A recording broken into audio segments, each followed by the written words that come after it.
রানী কটকটি। না রানী কটকটি না, মঞ্জুলিকা। এত সুন্দরী ভূত হলে সবাই নিয়ে চলে যাবে, ওর বাড়িতে চলো।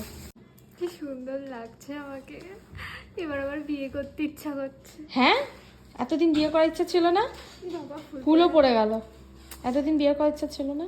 না, তখন ভাবতাম আমার বিয়ে করলে কেমন লাগবে, এখন কি সুন্দর লাগছে। হুম। আমি এটা পরে বাড়ি চলে যাই। হ্যাঁ, রাস্তা দিয়ে বর খুঁজবো। অনেক ভিড় হয়ে যাবে, ট্রেনে ভিড় হয়ে যাবে। হ্যালো, কেমন লেগেছে সেজে, সাজুগুজু করে? খুব সুন্দর লেগেছে। খুশি তো? খুব। ট্রেনে করে যাবে এরকম ভাবে? হ্যাঁ, এইভাবে বর খুঁজতে খুঁজতে যাব। ভালো করে দেখে নাও এই মহিলাটাকে, না সরি মেয়েটাকে, কার কার পছন্দ, তাই তো? ফোন নাম্বারটা দিয়ে দিও তাহলে, ঠিক আছে? আমি তো বিয়ের জন্য রেডি। সত্যি? হ্যাঁ, তো কেমন লেগেছে বলো আমার সাথে কাজ করে? খুব ভালো লেগেছে। ভালো লেগেছে?